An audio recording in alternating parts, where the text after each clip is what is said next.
Welcome to Tabletop Tommies, episode 19. I'm Jonny. And I'm Phil. And today we're talking about fixing MMG teams. We may look at LMGs in the future, because there is an argument they're overcosted. But today we're focusing right in on MMG teams, specifically infantry teams. Not tank MMGs, because I think there's very few players who would argue that they're overcosted. So, how to fix MMGs in bolt action. By that we mean how to make them good enough that they're always worth considering including, because right now they're quite often not worth including.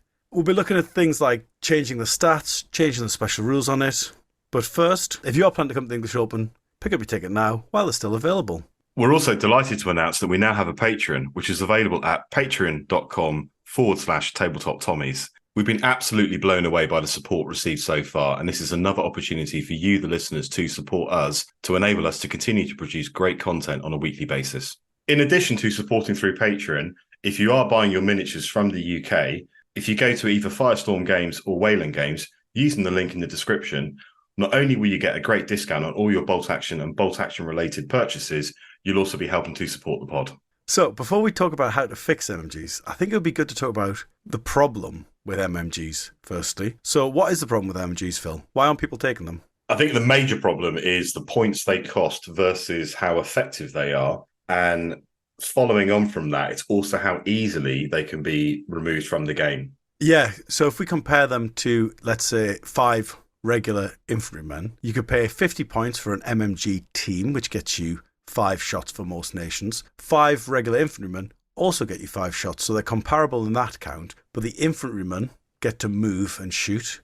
They do have slightly less range, but actually if you take that move into account, the infantrymen have a 30-inch range with 6-inch advance, which makes it less of a difference. Additionally, as you say, because the MMG team only includes 3 men, it's less hardy than the rifle section. Yeah. It also, because it has the team weapon special rule, it can be removed by exceptional damage, either from a sniper or from rolling a 6 to wound followed by a 6. Mm-hmm. And so because of that, we really just do not see MMGs, do we? No, and it's a real shame because if you think about how they were used historically, they were absolutely pivotal within platoons and reinforced platoons throughout the war for every single nation. But it's just something you don't see in bolt action, unlike other 28mm skirmish World War II games like Chain of Command. Absolutely. And I think the times that you do see them, they're also not used thematically. So, for example, the thing that I always think of is I do run quite a lot of MMGs with my Americans. I'll run 3 in a single platoon, but I'll run them as inexperienced. And I'm not running them because they're MMGs and they're going to do suppressing fire. Yeah. I'm using them as cheap order dice when I'm limited to a single platoon. Yeah, and you're hoping that you're going to get a hit, once per, MMG to put a pin out. Yeah, I suppose actually there are times that they are a little bit thematic because sometimes they do act as a little bit of a deterrent. Mm-hmm. If you sort of set them up overlooking a field where the enemy will be stepping into close range from cover, they're not going to walk into that a lot of the time. But generally, they're just not effective enough at shooting to suppress people, and they're very easy to lose. And so I think for most players, they don't add enough to your army, and they add an element of risk that you don't need. Yeah, and if you look at other game systems, for example, we mentioned Chain of Command, how they're used in Chain of Command, they put out a lot more damage in terms of the number of dice they roll, and they also give a potential for a lot more shock in Chain of Command, which is similar to pin in bolt action. Yeah. And it's a real shame that we don't see that in bolt action, given how effective they were in World War II, like I said, used by every nation throughout the war. Yeah, and I think actually when we jump into our proposed changes to fix MMGs, in the context of the theme, in the war, they were generally used as suppressing fire. And so not being that deadly, in my mind, wouldn't be a bad thing if they were ineffective at actually wounding models. Mm-hmm. I don't think that would be awful. But so long as they were good at suppressing units. To be fair, though, you're not about to run in front of an MMG in real life and go, it's all right, I'm just going to get a bit suppressed. Yeah, indeed. But the unit that actually does a really good demonstration of this is the sniper team, where, much like in the real world, one sniper isn't taking out entire squads. Yeah. However, they will cause your squads to duck and to hide from the sniper's line of sight. Mm-hmm. And so actually I think the sniper is a good demonstration of a unit in bolt action that is well costed, and so it's sort of point sufficient, but not so much that it's overpowered, but also is thematic. Yeah. I think the other thing that's a shame is that we've all got MMG teams in our collection.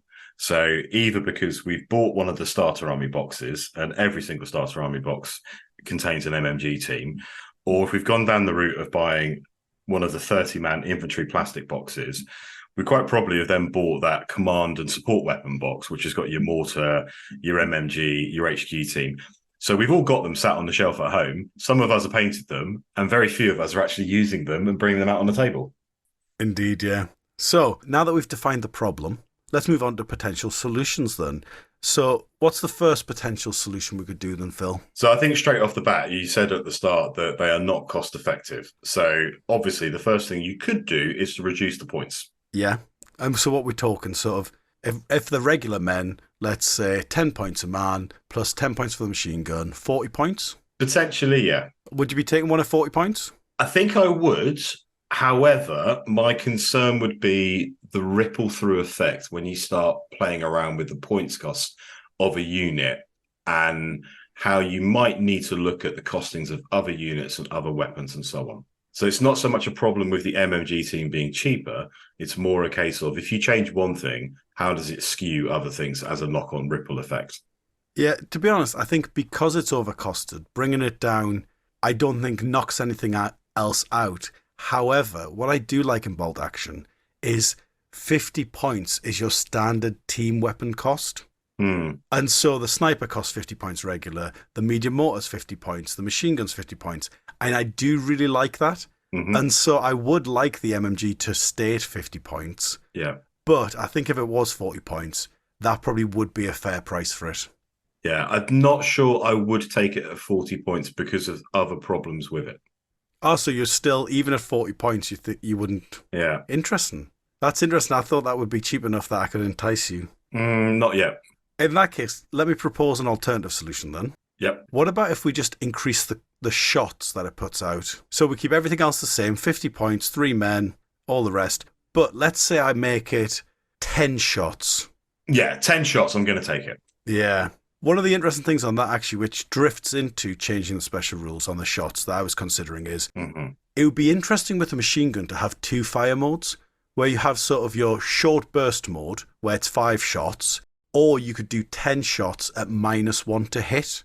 Because obviously you're going to be, if you just pulling that trigger down and just loosen off, your accuracy is going to go out the window, isn't it?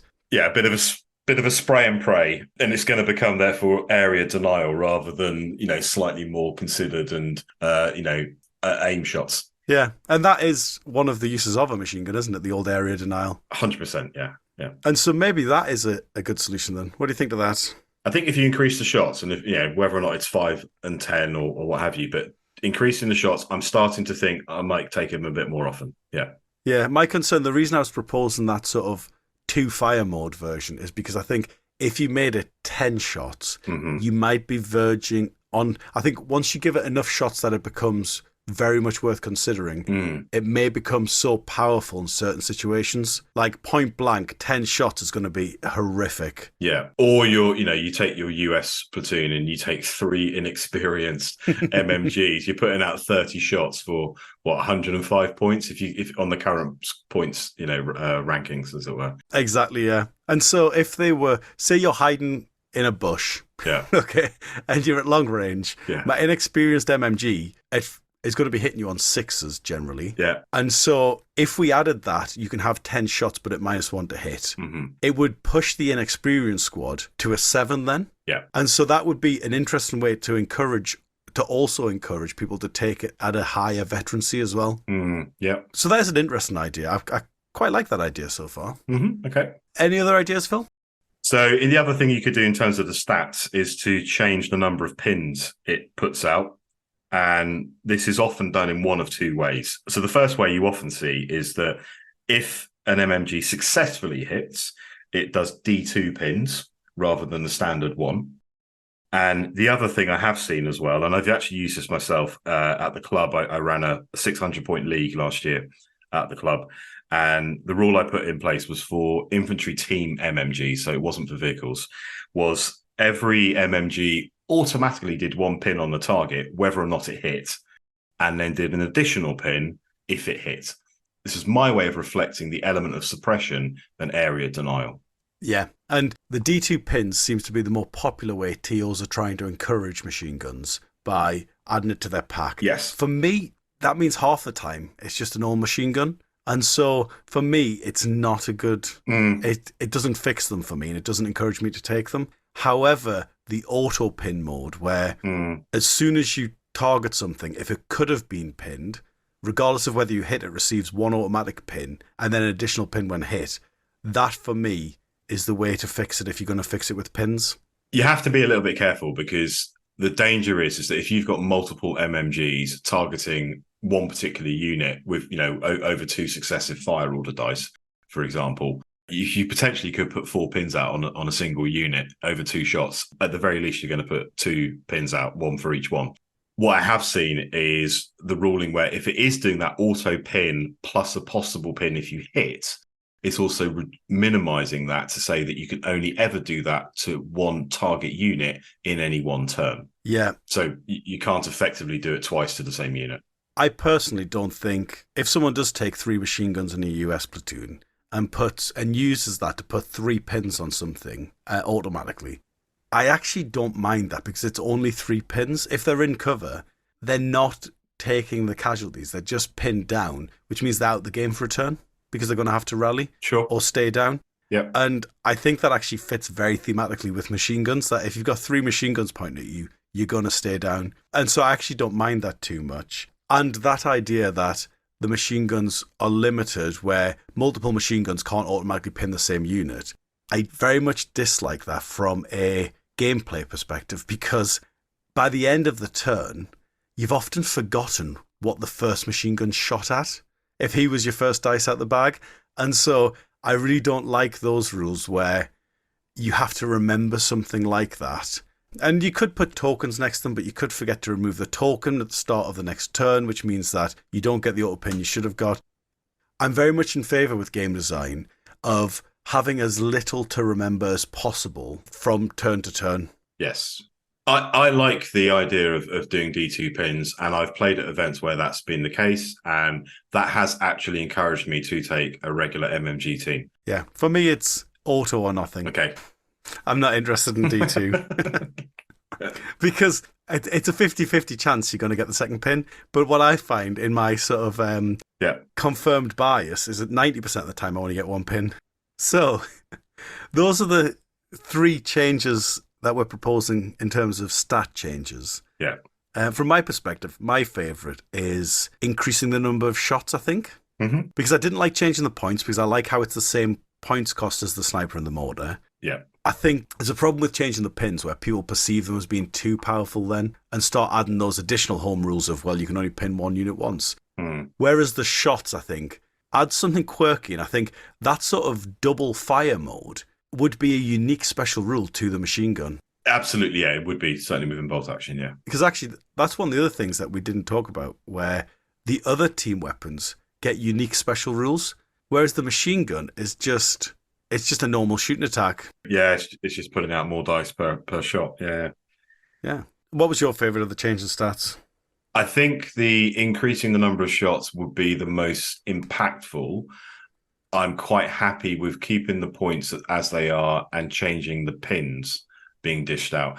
That would encourage me, as the rule set currently is, to take them, but I'm not going to be taking them to super competitive events. No. Whereas I think if you change the shots, they don't become overpowered, but I think they do become very competitive. I think they absolutely do. My problem with them is not to do with the stats, it's to do with the rules. Yeah. I tell you the other thing I quite like about increasing the shots that I've just thought of. The classic sort of sniper in the bell tower versus the machine gun behind a wall battle. Yes. Now, that machine gun is nearly always going to be on a Super 6. Yes. Because it's nearly always going to be long range, hardcover, small team. Small team, yeah. Now, because it's on a Super 6, if you did that -1 for twice the shots rule, you were already on 7s, but you've just given yourself that slightly better chance of getting the hit. And so it gives the machine gun a way to counter a sniper, because at the moment there really isn't a way for machine guns to counter sniper fire other than deployment. Yeah. Yeah. And we'll come on to this in terms of the countering side of things when you change the rules. I was just trying to do the maths in my head there in terms of 5 dice needing 6s versus 10 dice needing 6s followed by 6s and what the probability is, but my maths is failing me currently.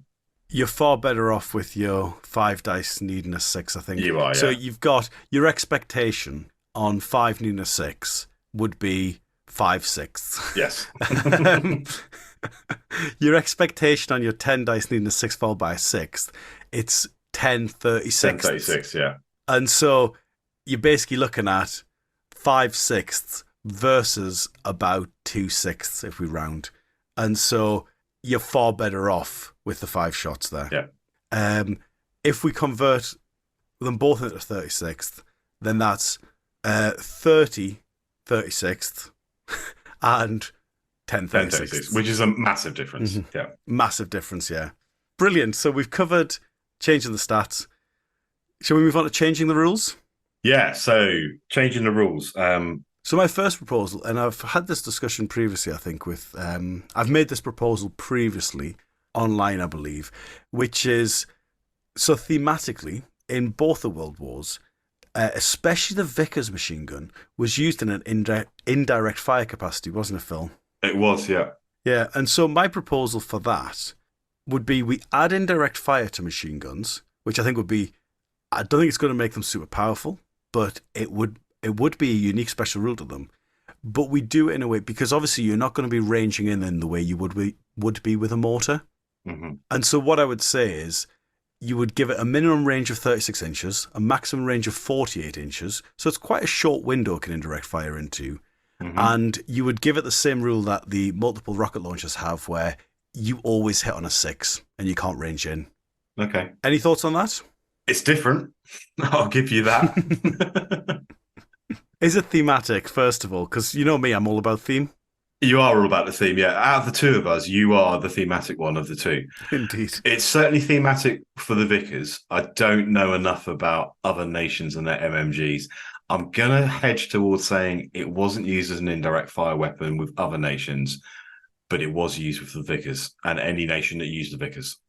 Yeah, I believe in my research, it was a long time I looked this up, but I believe because the Vickers was water-cooled, it means you can sustain a higher rate of fire for longer generally. That's right, yeah. Which is why the Vickers is often the one that, when you look into indirect MMG fire, the Vickers is often sort of the class, the textbook case of indirect machine gun fire. Yes. But other nations probably did do it, just not on the same scale. And actually, if we did say, let's add this as a British national characteristic and get rid of one of the other ones, like the prep bombardment one or the free.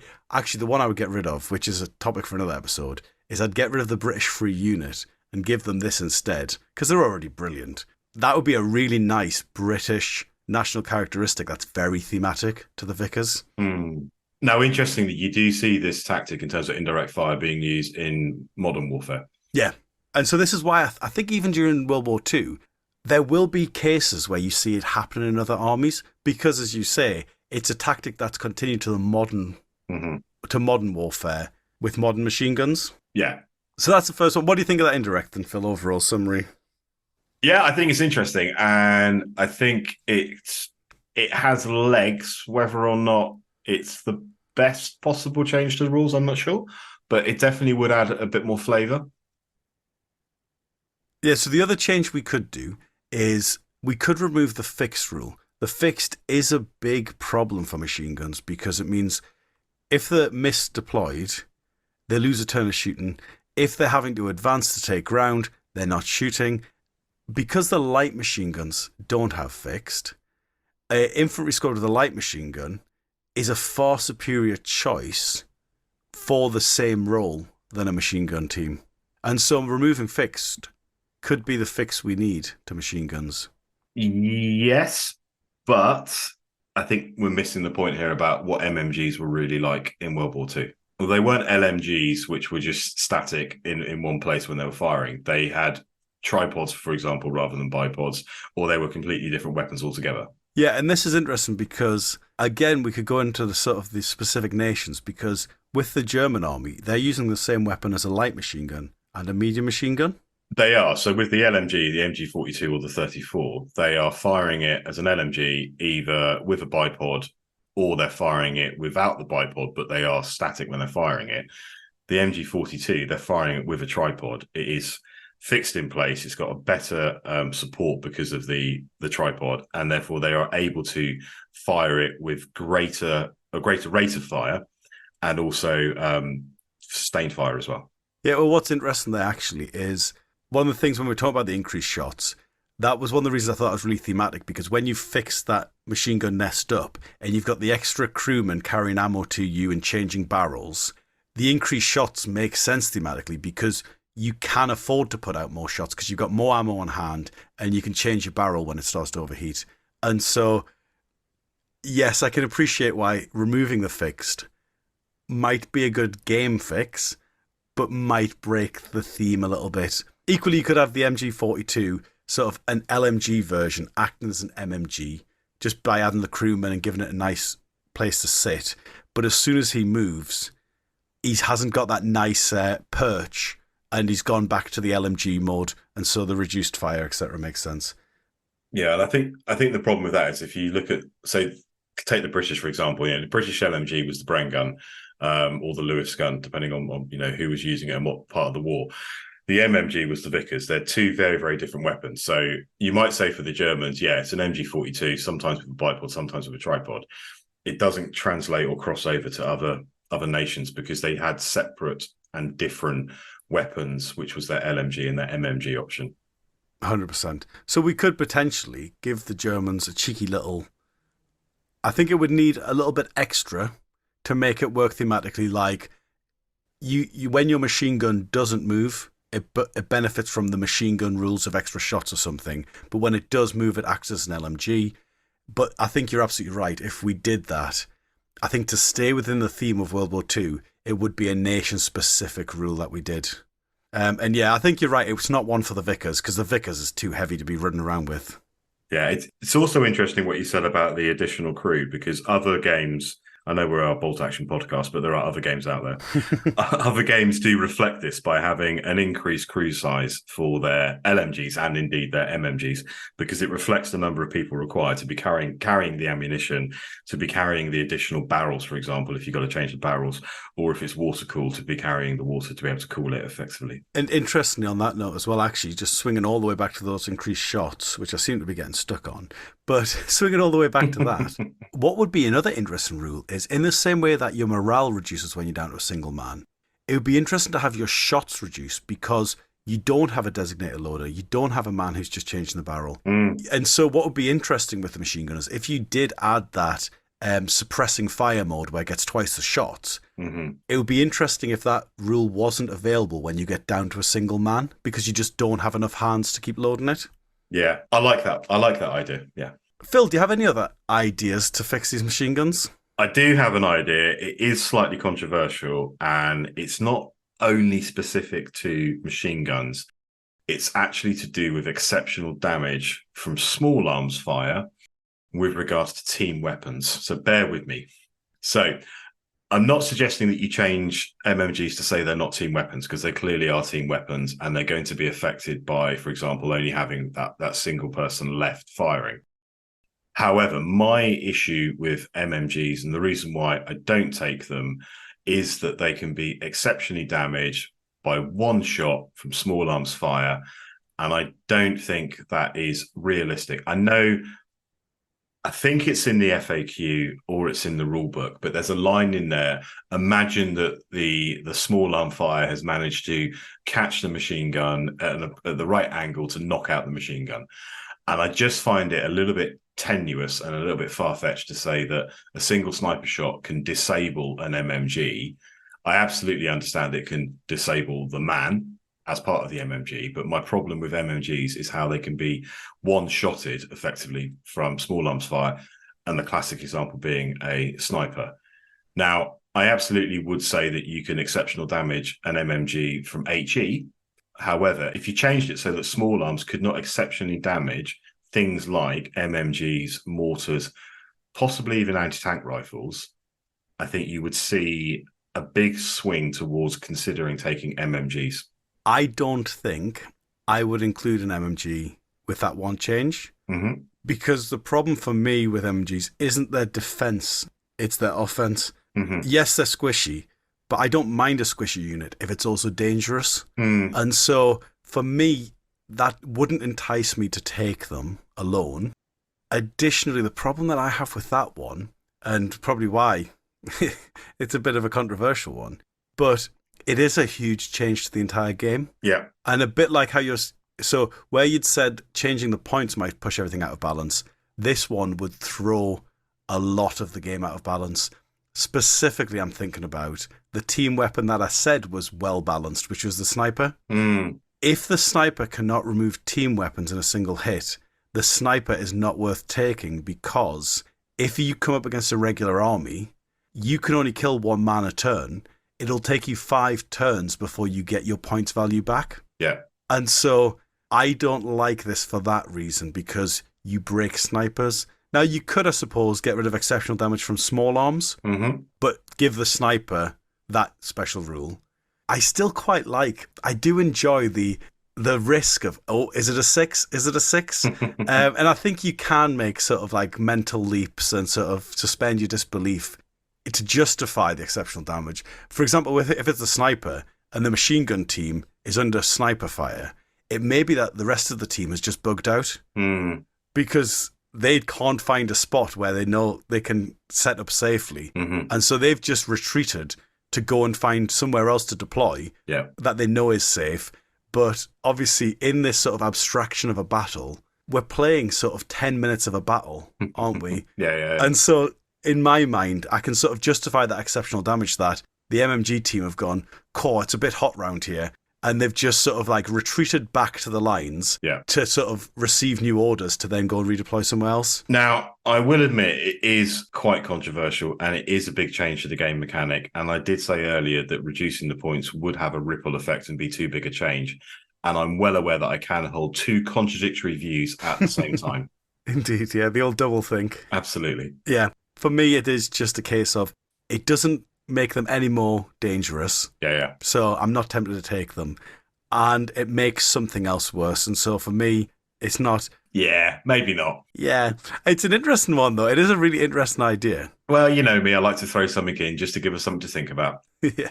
So as a summary, why don't we pick. We've thrown out 6 different ideas there. Yeah. Obviously, we're not going to do all of them because that would be too big of a change. I think you change sort of one thing at a time, see the effect it has, and then change something else. So you got to have your constants, and you got to have the thing that you're changing, and you got to observe the effect of the change, and then you might change something else. So we've suggested 6 things. I think we should choose our favourite as our suggestion going forward. Do you want to choose yours first, or would you like to hear what my favourite of the 6 ideas is? After you, Johnny. So my favourite of the 6 ideas, and I must admit going into this, before we discussed it, I hadn't decided what I thought was the best course of action, but I really am liking this idea that we keep an MMG at the same points, same pins, but we give them a special mode of fire, a suppressing mode of fire where they can shoot twice as many shots at -1 to hit, and I think that would be brilliant, with the caveat that when you're down to a single man, you can't do suppressing fire. That would be the one that I would most like to see, even if it's just sort of house ruled, see how it plays. I think that's going to make them really thematic and definitely worth taking. Yeah, okay. And what about for you, Phil? What's your favourite of the 6? I'd like to say we get rid of the issue of exceptional damage from small arms. The one we see at the moment is have a look at the number of pins, but I actually think it's increasing the number of shots. It's nice for us to finally agree on something, isn't it? It's rare as well, yeah. Very rare. I've got documentary evidence of many times we've agreed. So we're in agreement, bizarrely. We're in agreement that increasing shots probably would be the solution to the problem. I do, however, and I think this is just personal preference, but I do really like this indirect fire thing, especially for the Vickers. And if the Brits weren't already so well padded out, I would 100% propose that they added this as a special rule for the Brits. I think we'll probably do an episode at some point where we talk about free units. and my dislike for them. And I'd like to put that indirect fire rule on the back burner for that discussion. Okay. Because I'd like to replace the British FAO with Vickers indirect fire. And I think that'd be really cool.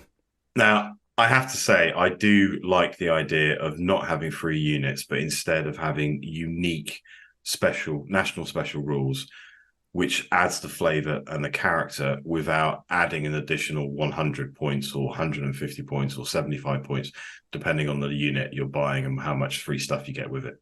Yeah.